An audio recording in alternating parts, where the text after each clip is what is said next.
Hello, and welcome to COMS00043 Games Project, the technical introduction and tutorial to Unity. Now, before I start, this is going to be a bit of a whistle-stop tour over lots of different things that exist in the Unity engine, but you don't necessarily need to learn in this presentation that I'm going to give. It will be a little bit too much to actually absorb within an hour.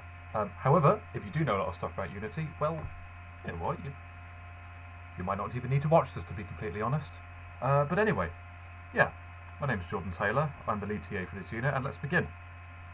So a bit of a preamble. Sections shall be broken up into what I deem to be essential, conditional, and suggested knowledge. This presentation is designed to be a reference point.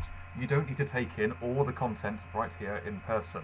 Or I suppose this is a video, so as you're watching it right now. The figures, images, and diagrams are derived from the source code of projects that I wholly own. Therefore, yeah, sure, you can distribute this and use them as references. So, but first, sorry Unreal and Godot users, this tutorial won't cover your favourite engines, but you might still learn something. Yeah, I'm a bit of a Unity fanboy. I really think that Unity will be the best thing that you use for this project. It's wonderfully easy, relatively speaking, to get it to work out of the box and just do its thing and set some stuff up and, I don't know, shoot some stuff, drive places, or whatever you want to do in your game. Yeah, Unity's a cross-platform engine, initially released in 2005. It's general purpose, and it's able to facilitate the creation of 2D and 3D games, simulations, and interactive content.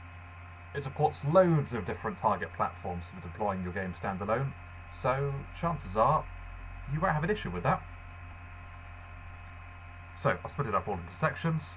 Here's the first section. Essential knowledge. I'm going to be covering the basics of the Unity engine. This will be installing Unity, describing compatible IDEs, integrated development environments, project settings and environment setup, navigation within the editor, the concept of a game object, and then transforms and game object parenting, component-oriented frameworks, the camera, and building your game.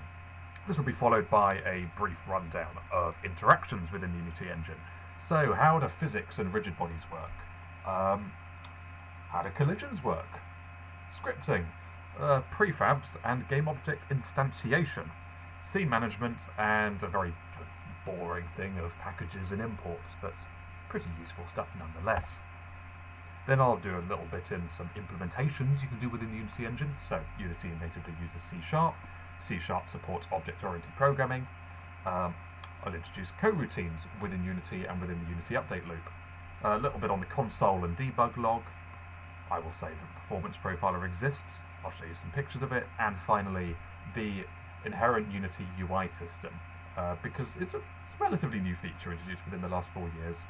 If you start searching up stuff with Unity UI, you might come across the wrong UI system, the deprecated one, which is a little bit, well, naff.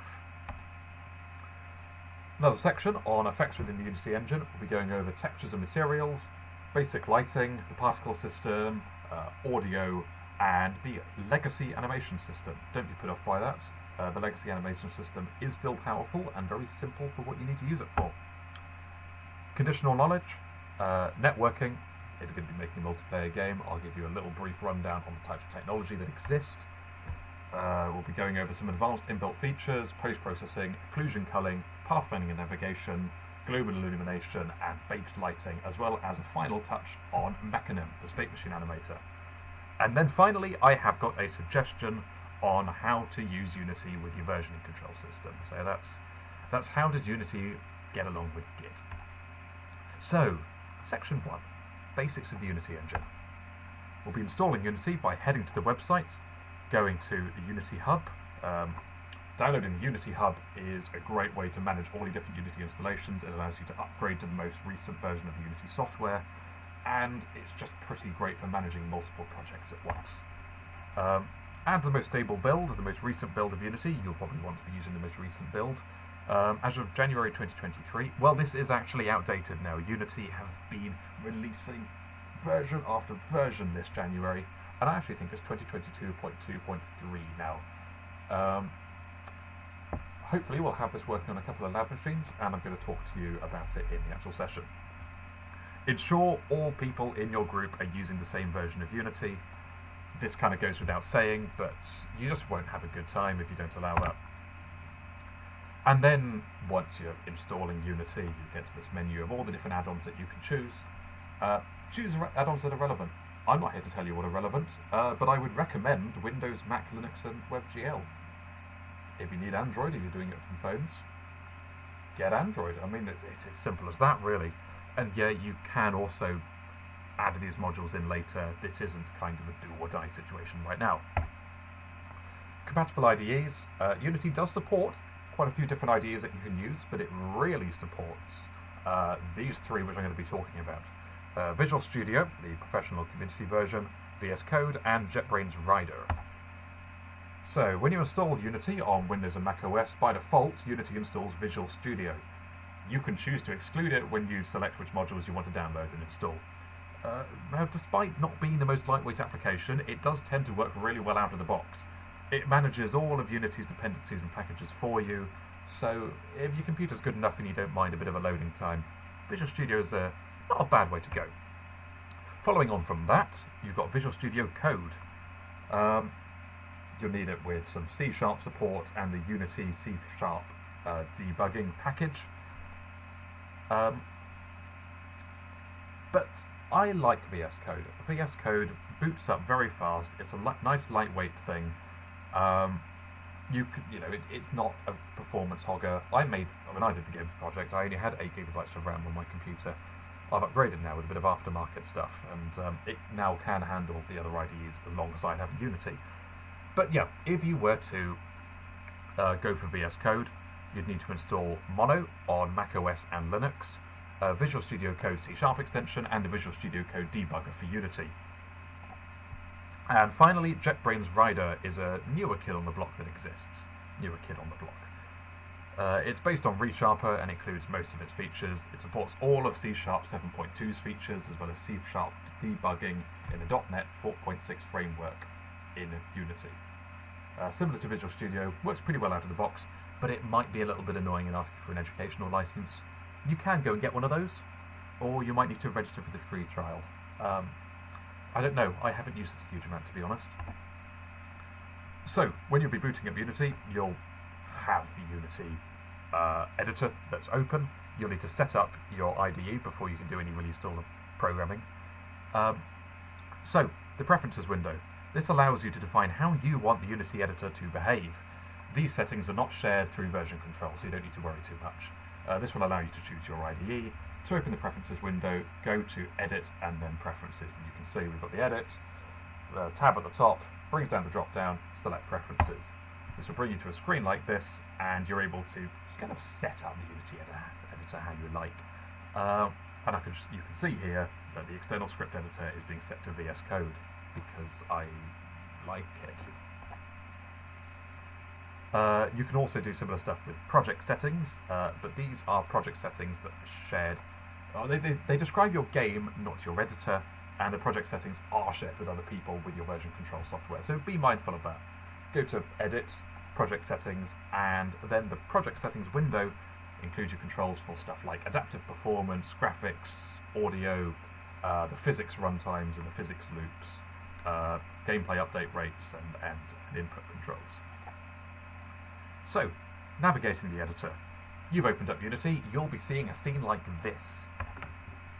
The highlighted area is what we call the scene view. Now, scenes are analogous to levels in which all of your game takes place. It's a 3D space in which your game objects are interactable.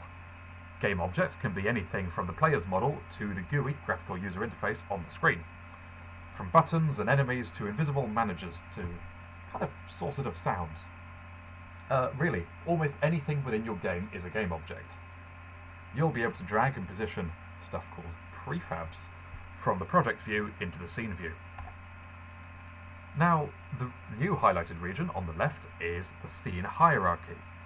This is where all the currently existing game objects are listed with respect to their parent-child transform relationship. They each belong to and are listed under a scene name. As you can see, we haven't actually saved our scene name, so if you have a little look, everything's under scene untitled. Presently, the only game objects that can be seen are the main camera and the directional light. These are standard things that it has as you create a scene. Now, if we click on the main camera and have a look on the right, we can see the inspector. Here we can view and edit the names of the game object, as well as the transform, the camera, and audio listener components. These are the things that are already attached to the camera by default. We're also able to add new components. If we have a little look down at the bottom, if we click on that. Now, just to the left of that, we've got the project window. This is normally located below the scene view and the hierarchy, as you can see. The majority of your project files will be made up of scripts, prefabs, materials, and textures. The example here shows the Insane Ian project files. Insane Ian being one of the games that was made for the Games project a couple of years ago. Well, it's my team's game. Now, at the top, selecting the Game Window tab and pressing the play button will play an interpreted version of your scene in its current state. There are no visible objects in the scene, so the main camera simply renders the skybox at the horizon. In this case, the game view has replaced the scene view, but this does not have to be the case. All of these windows can be dragged around and rearranged, and you can even move them over to separate monitors, which is really useful. So, getting into some Unity terminology. As mentioned before, a scene is made out of objects, called game objects. Game objects follow a similar paradigm to objects in object-oriented programming. Objects do still exist, but we're not describing things in code yet. Objects in code still exist, but we're only talking about game objects. Now, game objects are instantiations of a base prefab, most of the time. You can also have generated game objects which start as empty, but in most cases they'll be instantiations of a base prefab. Game objects have a set of components attached to them. These describe how they will behave in the scene, as well as how they react to other objects in the scene. Now, once again, everything that exists in your game is a game object. Most of your scripting will be writing mono-behavior components to define their behavior and their interactions. So let's talk about that empty game object and make a new one. We can create a new empty game object in our scene view by going to the Game Object tab and selecting Create Empty. An empty game object exists without any components except a transform. It's simply an entity within the scene. So we've made that. We can have a look at our hierarchy view. On the left we've got a game object, and on the right we look in the inspector and we've got a transform. Nothing's attached to it, but it exists. Now, game objects may be disabled in editor or programmatically at runtime. In the editor, you can disable a game object by clicking the little checkbox next to the name. This disables the behavior of almost all the components of the game object without actually destroying it. So if you had a collision collider, it would no longer collide with things, but it also wouldn't have any physics. It's disabled. And you're able to destroy game objects either by clicking on them and pressing delete in the editor, or at runtime you can call the destroy method.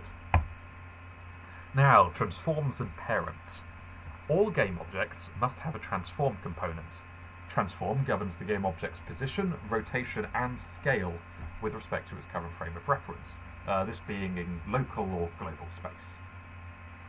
Now, rotations are viewed as Euler angles. That's angles with a kind of an X, Y, and Z rotation.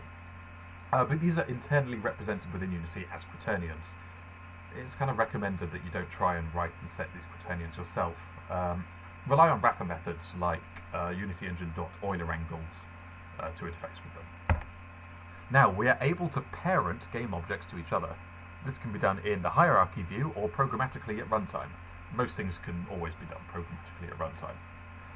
A child transform will now define itself in the local space of its parent, rather than in world space. This means that it moves and rotates the scales as if it were a part of the parent. Let's take a look at that. So, we've got two spheres here. We've got a sphere which is the parent, and we've got a sphere which is the child. And I've brought up two inspector views at the same time. One of them's locked to always look at the parent. And we see we've got parent and child, and what I'm just going to do is rotate the parent, and as you can see, the child's position and rotations does not change. This is because the child remains in local space. We'll have a little look at that on the right hand side. Despite the scene view showing a different view, the child is well, seeming to be constant in its transform, because it's in local space. Hope you get that. If you've done anything with computer graphics before, or you've done the third year computer graphics unit, that will be a pretty normal concept to you. So, going on, I'm going to describe the enigmatic word of components. So let's take a look at our sphere game object. We can see that it has a transform, a mesh renderer, a mesh filter, and a sphere collider, as well as a material subcomponent that belongs to the mesh renderer. We're able to add more components by clicking the Add Component button at the bottom, and these can also include our own defined mono behaviors. Here we are adding a mono behavior. We can type in a name and add it, or we can click and drag an already existing script / mono behavior. I'm going to use them relatively interchangeably. They're not quite the same thing, but in most cases they are.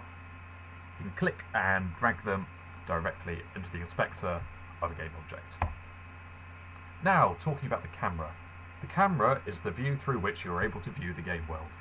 By default, this is the main camera with a tag. That's what I'm just highlighting here with my mouse. Hopefully my mouse shows up in this. It's at the top right of the inspector with a tag main camera. The camera has a culling mask over all layers. This means that the camera can view everything. A culling mask allows you to selectively say, I don't want to view any object on this layer. Now, it is possible to switch through different cameras by disabling other cameras in your scene, such that maybe only one camera exists. You'll look at that one. That's pretty self-explanatory and trivial. Okay, and finally, we're going to talk about building your game. To build your game means to compile and export it to a standalone target platform. You'll need to do this. TLO won't be very happy if you can only run your game in editor. Navigate to File, Build Settings to begin the process. Now, in the Build Settings menu, you can see all the scenes currently defined in your game, determined from your project files. Your target platform may be chosen here, as well as your architecture, and the little Unity logo shows which platform your project is currently configured for. As you can see in this example, I am ready to build for WebGL, because this is for Insane Ian, and we made a web game. So, I'm just going to take a little sip of drink, and we'll be getting on with Section 2, Interactions within the Unity engine.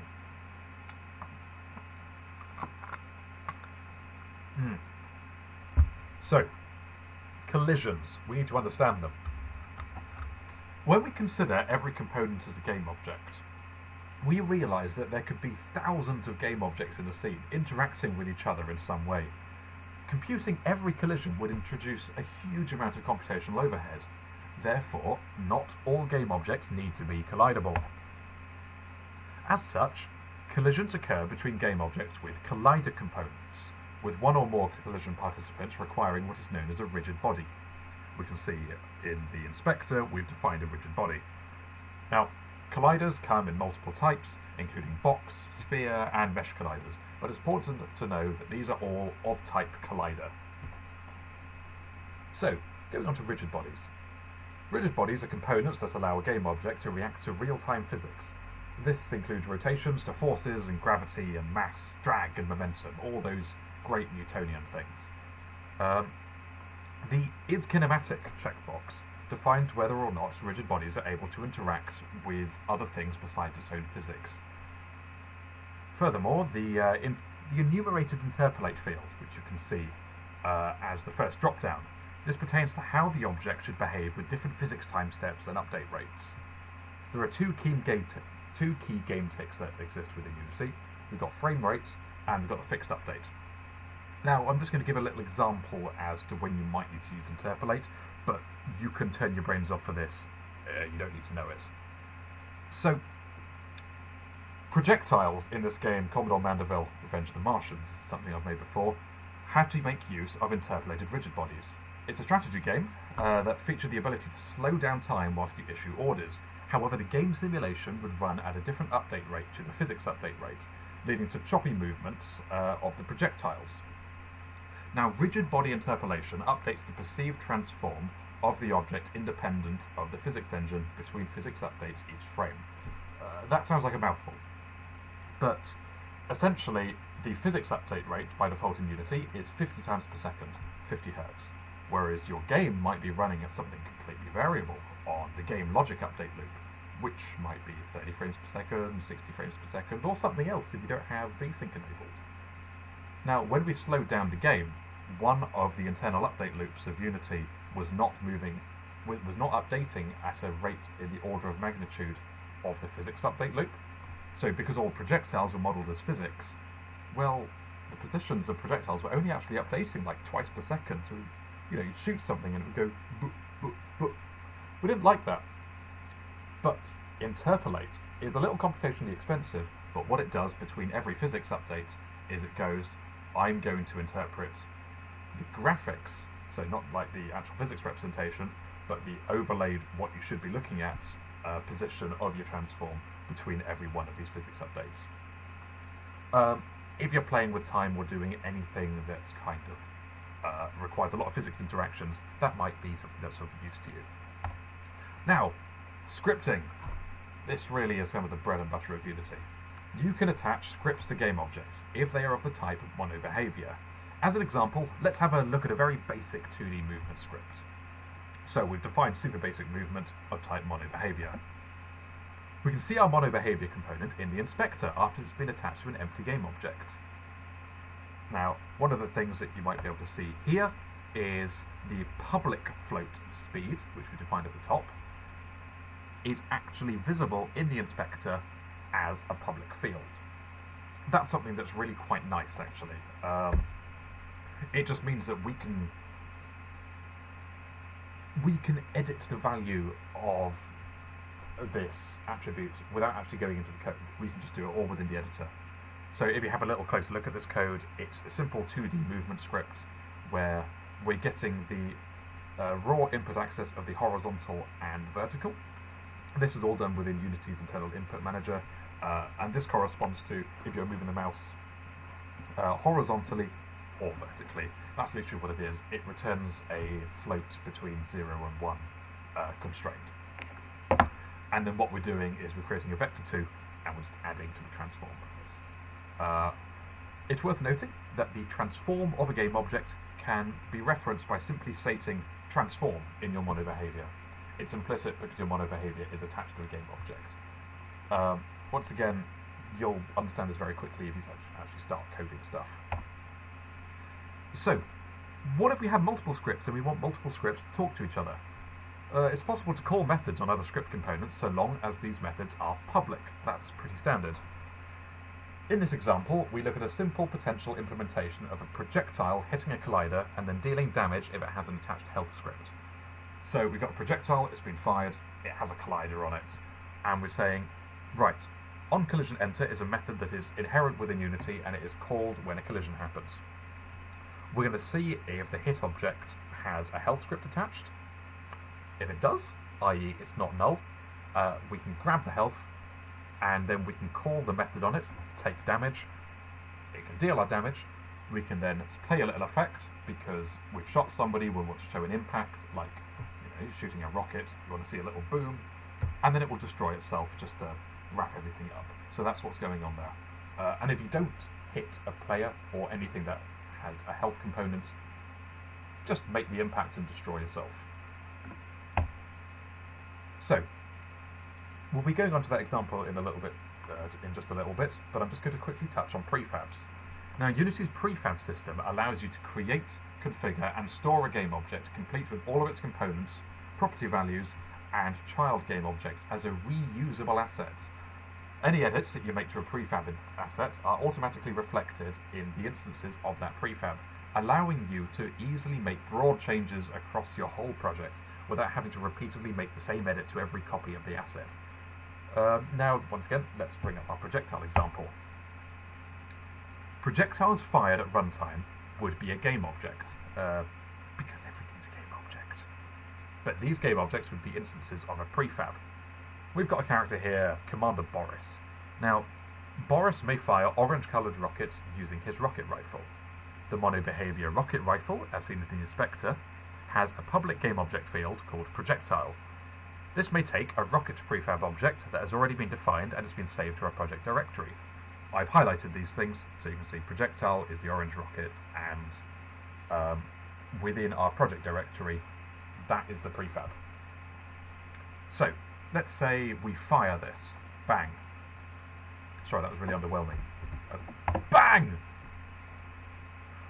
When Boris fires his rocket rifle, an orange rocket game object is instantiated at the weapon's barrel position. This is defined by a transform. You can see that the rocket now exists in front of Commander Boris. The rocket's properties have been defined by its original prefab. So this prefab is something that has been saved within your project directory.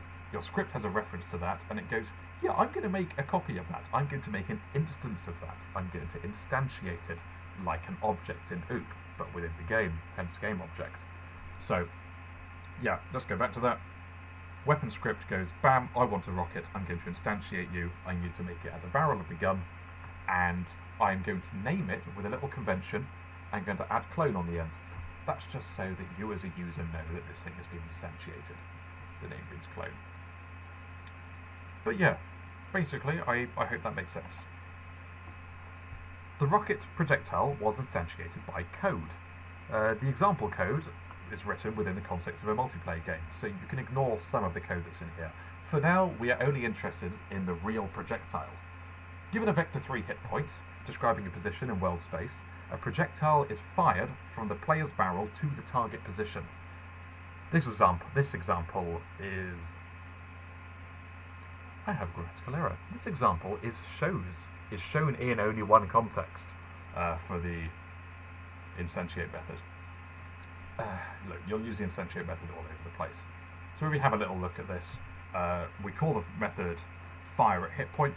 We give it a target, vector 3 hit point, and then we are calling the method in there real projectile brackets hit point. So what we're doing is we've got ourself, there's a target, we want to say I want to shoot a rocket at that three-dimensional space coordinate. So the game goes, yeah, alright, we're going to get the little barrel, we're going to make it look at the game object, we're going to get the little barrel, we're going to make it look at three-dimensional coordinates. We are then going to instantiate a game object called proj as our projectile, calling the instantiate method, so instantiate projectile prefab at the vmail barrel, at your barrel position and at its rotation. And that creates it. Just calling instantiate makes it in the game. Then we grab its rigid body, we add some force to make it go forward, and Bob's your uncle. So, scene management. You will need to change scenes in your games. Recall that your scenes are saved as a file within your project directory.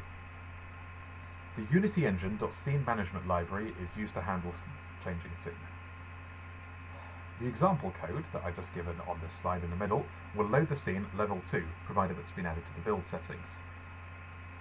So if we have a little look at the build settings, we've got a bunch of scenes that already exist. This is from Space Quest 2099. These are just scenes that exist. And we can tick them to see if we want to include them in our project. We just address them by their string name.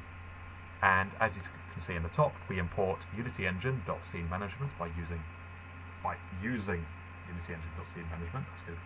Too many usings in that sentence. And that is at the top. So as you can see, if you were to press the button return on your keyboard, it would load the next scene called level 2.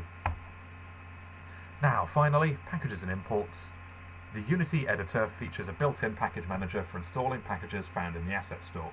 These include official Unity technologies such as post-processing or Cinemachine, as well as other third-party technologies. Now, the package manager is a window, like almost everything else in Unity. You can define your own packages within Unity, as well as import packages externally without the use of the package manager. It's a thing that exists, you'll need to use it, but it's pretty trivial. So, Section 3, implementation within the Unity engine. C# and OOP within Unity. The scripting language used in Unity is C#. This supports object-oriented programming. As such, you should remember your principles such as polymorphism, encapsulation, and inheritance. We already know that for a script to be a component, it already inherits the monobehavior class. So you've already seen a little bit of OOP within Unity. As an example, the weapon system in Insanian made extensive use of inheritance and polymorphism. Here is a vehicle called the Spitfire, and on the back it mounted a flat cannon. Now the flat cannon was a projectile weapon, which was itself a type of weapon, which was itself a piece of equipment. This was just really useful for wrapping together all of your interaction methods and making an interface. So yeah, once again, I just need to reiterate the advantages of OOP. It's modular, it's reusable, you can easily upgrade it, and once again, it enables the use of interfaces. I know normally you're giving the examples with animals and animal, cat, dog, but this is the same, but it's with weapons. And yeah, so this was the actual, very, very basic version of the UML diagram that was used within Insanian for the weapon system. Now, coroutines. A coroutine allows you to spread tasks across multiple frames.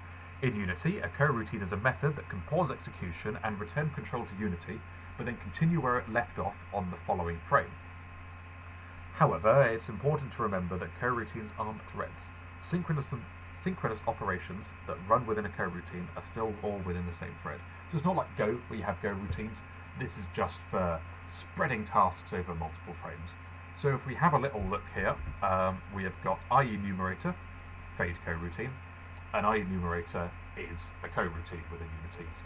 That's how it works. So if we have a little look at the bottom, we have void start. We call the method start coroutine, because we need to pass a coroutine as a function to start coroutine to get our MITs within to the game logic thread. So what we're doing within this coroutine is we want to change the color of a material. In fact, we don't want to do that. We want to change the alpha channel of a material. We're still kind of changing the color. And we want to be changing it from full to nothing. We're fading it away. The top bit is a naive implementation, but calling it all with one method without any coroutines is just going to make it go from visible to invisible all within a single frame, because it won't give up execution until it's done. Whereas the key point within this coroutine is the line yield return new wait for end of frame. This yields to the game loop, it yields, and we wait until the end of frame. There's not really a huge amount to say there, but that's how you do a coroutine. Debug logs in the console. If we were to run this coroutine, we can output stuff to the console. So we've got two different kinds of messages here. We've got debug.log got here and debug.log error. And as you can see in the console, we've got two different things that it spits out. Now, the performance profiler is a thing that exists. It's a tool which you can use to get performance information about your application. You can connect it to devices on your network or devices connected to your machine to test how your application runs on your intended platform. You can also run it within the editor to get an overview of your resource allocation whilst you're developing your application. And remember, you'll be judged partially on your game's performance, so make sure your game runs well. You're going to want to create GUIs and UIs in Unity. Now, user interfaces, including menus and HUDs, can be quickly assembled within the scene view. Navigate to Game Object, UI, and then Canvas to get started. Now, canvases are game objects that project their contents in 2D as an overlay to the game view, independent of your lighting and post-processing. Once created, I recommend setting your canvas scaler component to scale with screen size for most applications. This is just great because if you get a smaller screen, everything's made smaller. Most of the time, you don't want to use anything but this. Now, to add UI elements to your canvas, create a new game object as a transform of your canvas transform. As a child of your canvas transform in the hierarchy view. These objects should have UI components attached. To ensure that these components are programmatically working, you need to import unityengine.ui to your scripts. Section 4. FX within the Unity engine. Yeah, this is the last bit of the essential content. I'm just going to take a sip because my mouth's getting a bit dry, but I'm slurring my words a little bit more.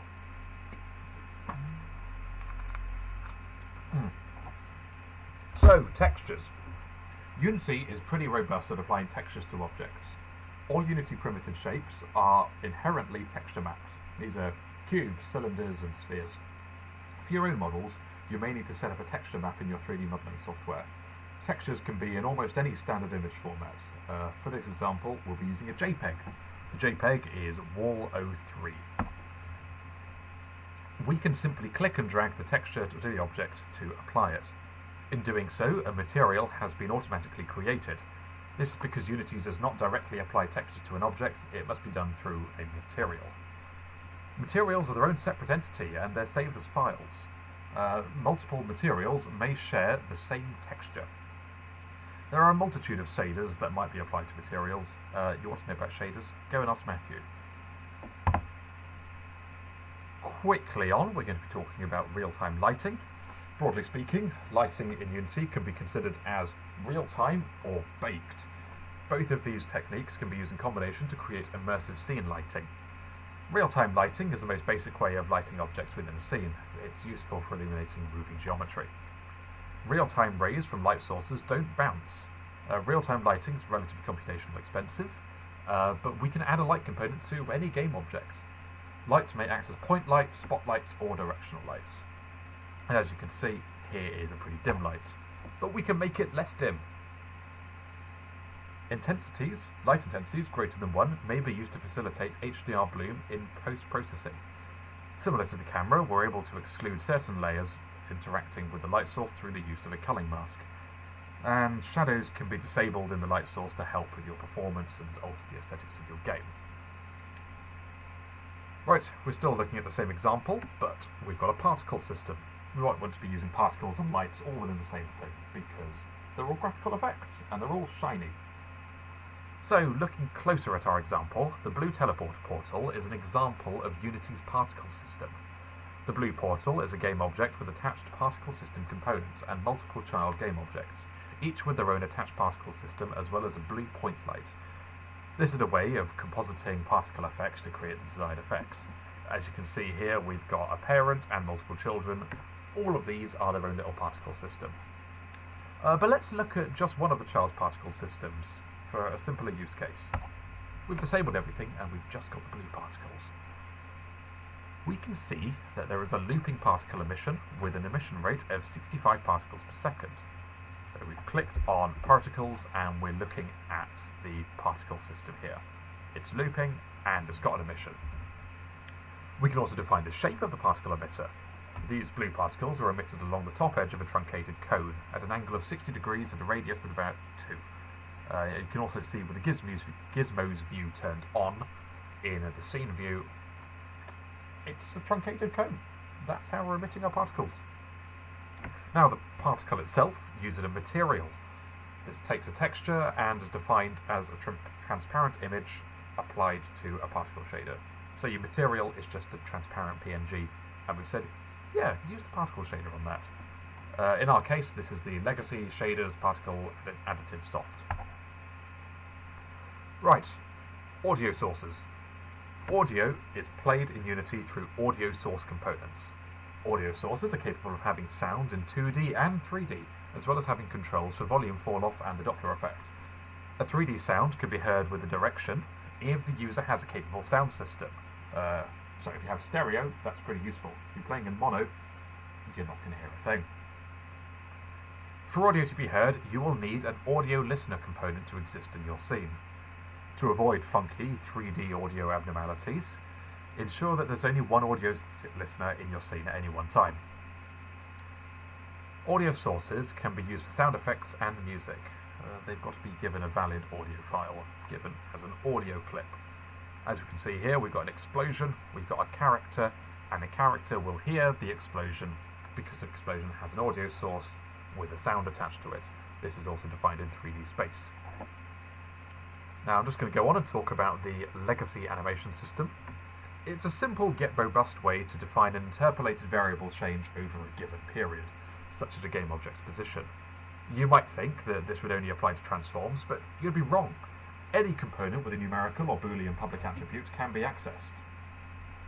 The legacy animation system requires that the animation component, not the animator component, is used.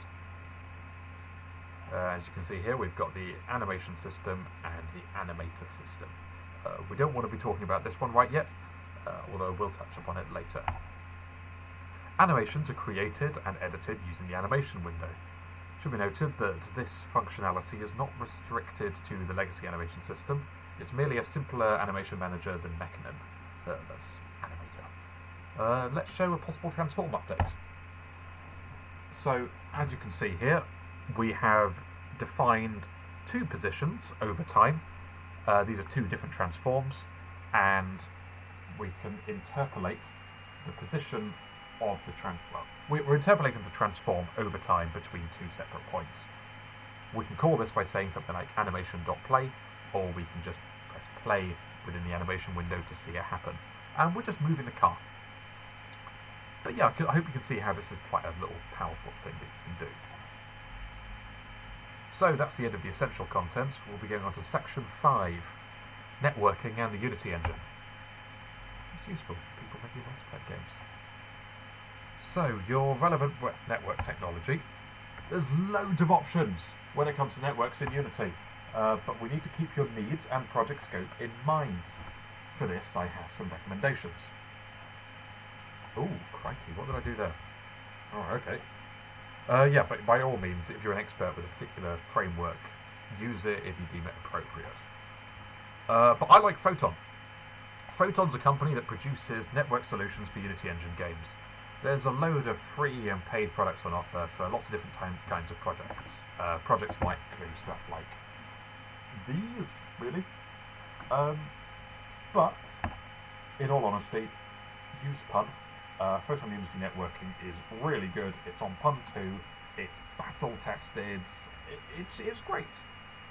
Use Photon Unity Networking. I'd really recommend that. So the Pun topology, it employs a standard client-server architecture. For a small number of concurrent users, Photon will host your server for free. This abstract-away server logic. Developing with Pun will encourage you to develop something called an authoritative master framework. Your games are hosted within rooms. Your game may have multiple rooms running at any one time. Sorry, I should clarify that. When I say game, I mean a group of people playing in a match, whereas your game may have multiple rooms. This won't be in the in-person lecture. Yeah, but anyway, unlike other frameworks, game logic tasks are typically given to dedicated server software and are delegated to a master client. A key component of Photon working is the existence of something called the Photon view. Be aware of this. Now, Pun has multiple methods of communication. The first method of network communication supported by Pun is the use of RPCs. Any object with an attached Photon view component is able to make remote procedure calls. RPCs may be buffered for future players, either via the server or the sender's local instance. In this example, we want to shoot a different version of the blaster projectile to other clients in our room. We're able to use the Pun RPC tagged method in order to call the RPC and all other client instances. So in multiplayer games, especially multiplayer shooters, you've got this quite common thing of shooting a fake projectile and a real projectile. This is if you're using client-side hit detection. So if you want to have a remote projectile, that doesn't do anything. It's a dummy. But other people see it when you shoot your gun, and if you hit someone with your gun with your real projectile simulated locally, then that counts as a hit. So we want to fire this remote projectile.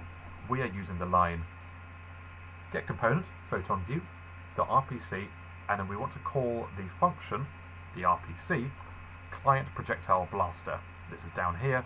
It takes a vector3 hit point, and that's a nice serializable data type. And we're sending it to photon targets.others because these are the other targets that we want to send it to. These are all the other players. You can also just put in a player's name, or photon targets.all, or all buffered. These are all valid things to do.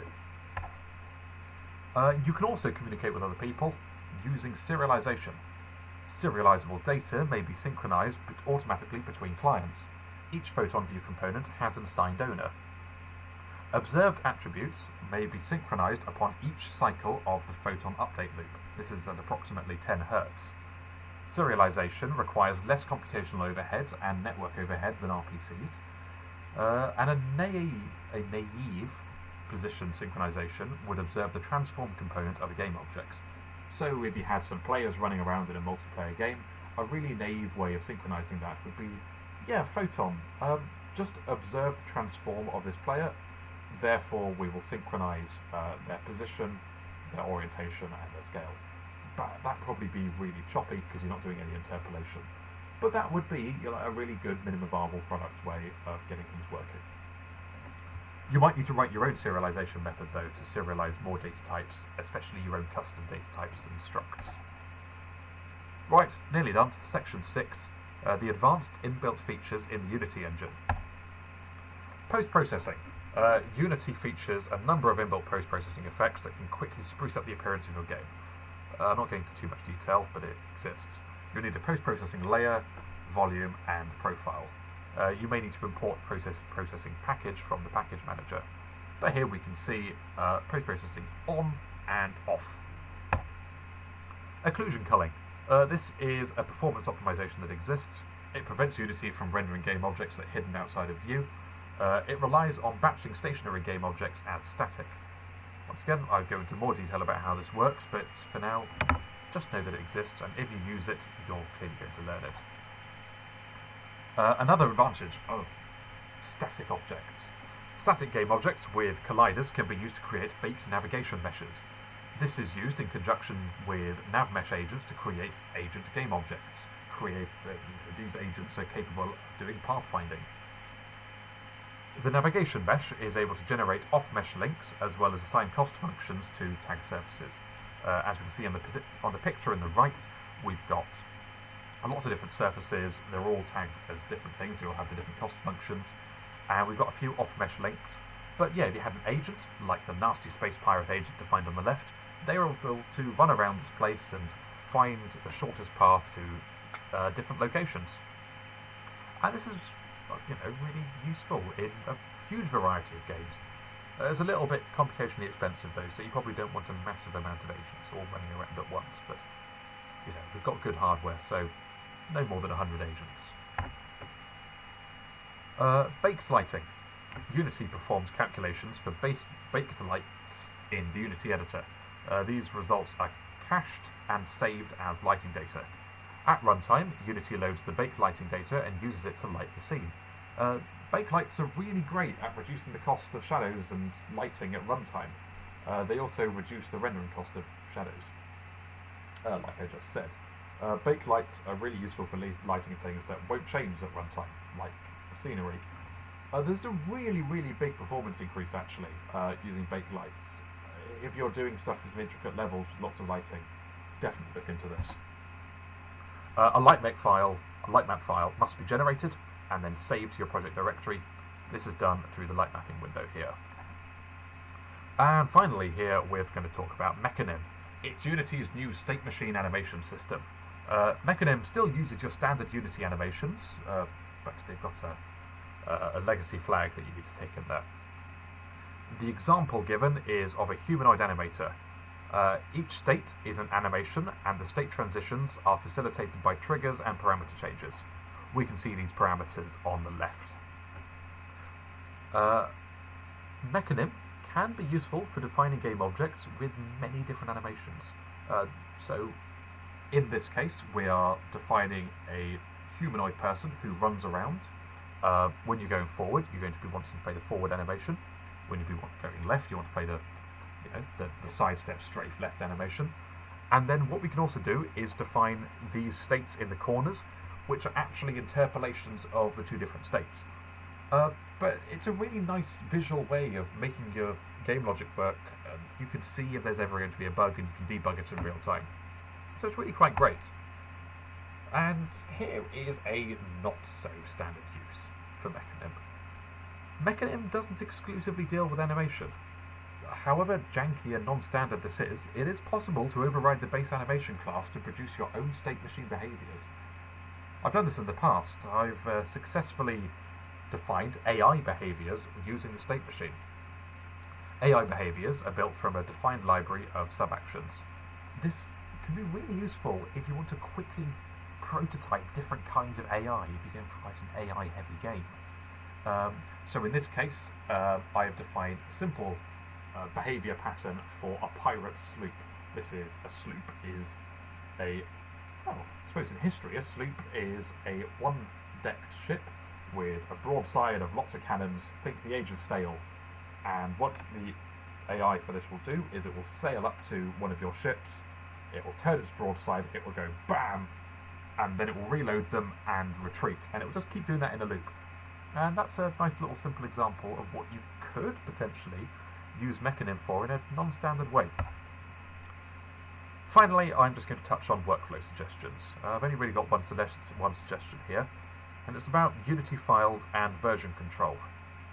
Now, in my strongest opinion, do not work on the same scene or in the same prefab at the same time. You'll have to endure merge conflicts. You don't want those. Anyway, that pretty much concludes what's going on. If you would like to know more, then I suggest that you have a look at the Unity documentation. It's really rich, it's a really great bit of documentation. Pretty much everything that I've talked about has got pages upon pages upon pages of documentation that exists. Tutorials exist out the wazoo. Go and look at those, or go talk to me if you want any more clarification on stuff. But yeah, that was my little rundown of the games project. I've got to make a few little changes to this presentation before I give it in person. But yeah, good luck everyone.